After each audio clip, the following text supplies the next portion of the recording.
On a conçu ce bâtiment pour répondre en fait aux enjeux de croissance régulière de l'entreprise TIBCO. Et donc on s'est projeté à 3, 5 ou 10 ans.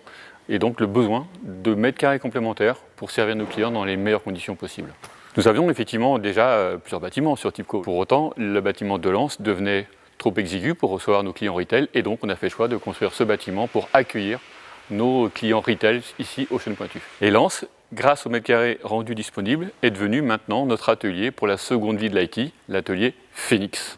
Alors, ce bâtiment l'a valu finalement aux valeurs de préserver l'environnement, la planète et aussi bien évidemment bon pour l'économie, mais surtout pour la planète. Donc on l'a fait d'une façon extraordinairement éco-responsable, isolé au-delà des normes actuelles et surtout avec les nouvelles technologies. Par exemple, une luminosité dans cet espace stock, maîtrisé par un pilotage et des détecteurs qui calent la lumière nécessaire pour les opérateurs. Ces innovations techno, au-delà des panneaux solaires sur le toit, nous ont amené de facto 30% d'économie sur notre facture énergétique sur ce bâtiment. Alors pour les humains, TIBCO qui a engagé sa transition énergétique, donc il y a une flotte aujourd'hui de 400 véhicules électriques et donc il faut alimenter. Donc on a bien évidemment mis des bornes de recharge sur ce bâtiment, tout autour du bâtiment qui sont elles-mêmes alimentées par le panneau photovoltaïque. Donc la boucle est bouclée, l'énergie de nos voitures, des types, sont une énergie parfaitement verte et propre.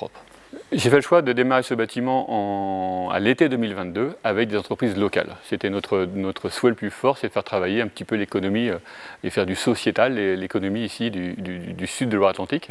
Et donc l'ensemble des entreprises qui ont intervenu sur ce bâtiment étaient des entreprises du 44 et du 85 pour un résultat qui est somme toute à la hauteur de nos exigences. Nous avons réalisé ces travaux sur un an, démarré l'été 2022, terminé à l'été 2023 et donc en activité depuis l'automne 2023.